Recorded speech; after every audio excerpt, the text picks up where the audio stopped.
और देश का प्रधानमंत्री जो इतनी बड़ी बड़ी बातें करता, अपने आप को गंगा मैया का बेटा, अपने आप को गुजरात का बेटा, अपने आप को देश का बेटा, अपने आप को मां भारती का बेटा, वो मां भारती का बेटा कहां है? हजारों लोगों को मरता हुआ छोड़ के, देश को मरता हुआ छोड़ के बंगाल के चुनाव में व्यस्त है। और आप तो कहते थे ना प्रधानमंत्री जी, गांव गांव में शमशान होना चाहिए। और मैं ट्विटर और फेसबुक पर 2-2 रुपए के लिए ट्वीट करने वाले भारतीय जनता पार्टी के उन ट्विटरिया आर्मी के लोगों को मैं बताना चाहता हूं, बंद करो। तुम्हारे भी पड़ोस के लोग, तुम्हारे भी घर वाले इस कोरोना की महामारी के चपेट में आ रहे हैं। देश की चिंता करो, प्रधानमंत्री से सवाल पूछो, ऐसे संकट की घड़ी में देश को छोड़कर आप कैसे भाग सकते हैं बंगाल? कैसे चुनाव की चिंता कर सकते हैं आप? कैसे चिताओं की चिंता छोड़कर चुनाव की चिंता में प्रधानमंत्री जी आप अपने आप को व्यस्त कर सकते हैं? बताइए इस देश के लोगों को। हम जानना चाहते हैं आपसे, आपने क्या क्या वादे इस देश के लोगों से किए हैं और आज आप क्या कर रहे हैं, ये पूरा देश देख रहा है। गुजरात हो, महाराष्ट्र हो, दिल्ली हो, उत्तर प्रदेश हो, राजस्थान हो, मध्य प्रदेश हो, पूरा देश इस समय कोरोना से कराह रहा है। और आप अपने चुनाव की रैली की चिंता कर रहे हैं। आपके लोगों को जरा सी भी शर्म नहीं आती? आपके मंत्री कह रहे हैं लोगों का तो मरने का एक दिन निश्चित ही होता है, सब ऐसे ही मर जाएंगे। तो प्रधानमंत्री जी को यह बताना चाहिए कि पीएम केयर्स के नाम पर हजारों करोड़ रुपए आपने इकट्ठा किया। वो हजारों करोड़ कहां गया? वो पैसा किस काम में आपने लगाया? उस पैसे को आपने कहा था कि हम कोरोना की महामारी में लगाएंगे। उस पैसे को आपने कहा था कि हम इस देश में कोरोना से लड़ने का इंतजाम करेंगे। कहां है ऑक्सीजन बेड? कहां है वेंटिलेटर बेड? कहां है इस देश को कोरोना से बचाने की मुहिम? उस पीएम केयर्स की मैंने असलियत बताई थी, उससे 1100 वेंटिलेटर गए, जिसमें से 90-95% वेंटिलेटर खराब पड़े हुए हैं राजस्थान के अंदर। पीएम केयर्स में जो पैसा इस देश की जनता ने आपको दिया, बड़े बड़े पूंजीपतियों से आपने लिया, चीन की कंपनियों से आपने लिया, उस पैसे में भी दलाली और भ्रष्टाचार हुआ। वो पैसा भी भ्रष्टाचार की भेंट चढ़ गया। कोरोना पीएम केयर्स के नाम पर जो पैसा इकट्ठा किया गया, उसमें भी धांधली और घोटाला किया गया। उस पैसे का इस्तेमाल भारतीय जनता पार्टी विधायकों को खरीदने और चुनाव को लड़ने में लगा रही।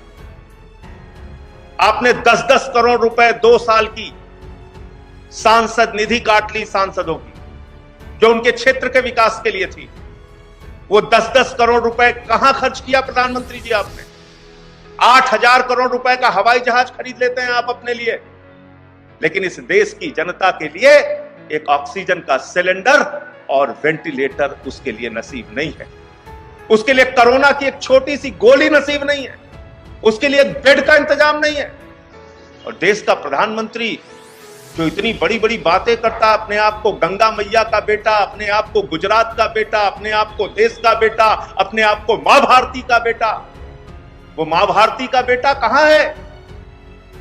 हजारों लोगों को मरता हुआ छोड़ के, देश को मरता हुआ छोड़ के बंगाल के चुनाव में व्यस्त है। आज देश आपसे सवाल पूछ रहा है प्रधानमंत्री जी, आपने 6 करोड़ वैक्सीन 84 देशों को क्यों बांट दी ऐसे समय में जब देश की जनता मर रही है? इस देश के लोगों का टीकाकरण कराना जरूरी था, मजदूरों का, रिक्शे वालों का, किसान का, जो रोजमर्रा की जिंदगी में दिन भर मेहनत करते हैं, खून पसीना बहाते हैं, अपनी जिंदगी बड़ी मुश्किल से चलाते हैं। आपको उनका वैक्सीनेशन कराना था, उनका टीकाकरण कराना था। आप पाकिस्तान का टीकाकरण करा रहे हैं, आप कनाडा का टीकाकरण करा रहे हैं, आप पूरी दुनिया का टीकाकरण करा रहे हैं। और हिंदुस्तान की जनता आज शमशान में लाशों की कतारें लगाकर इंतजार कर रही है। यह है हकीकत, यह है असली चेहरा आपका। और अब तक हर बार इस देश की जनता ने आपको बेनिफिट ऑफ डाउट दिया। आपने नोटबंदी कर दी, पूरे देश में त्राही त्राही हुई। जनता ने कहा ठीक है, नीयत साफ रही होगी, तरीका गलत था, कुछ भी कह के आपको माफ किया। जीएसटी से आपने त्राई त्राई की, लोगों ने आपको माफ किया। देश के संस्थानों को आप बेच रहे हैं, लोगों ने आपको माफ किया। अपने 2 पूंजीपति मित्रों के नाम आपने इस देश को नीलाम कर दिया, देश ने आपको माफ किया। लेकिन आज गुजरात से लेके बंगाल तक, केरल तक, उत्तर प्रदेश तक, बिहार तक पूरा देश इस कोरोना की महामारी से कराह रहा है।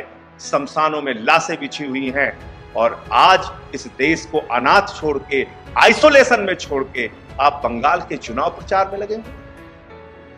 मैं तो कल्पना भी नहीं कर पा रहा हूं कि देश का एक मुखिया, देश का एक प्रधानमंत्री ऐसे महामारी, ऐसे आपदा, ऐसे त्रासदी के समय में देश को ऐसे अनाथ कैसे छोड़ सकता है।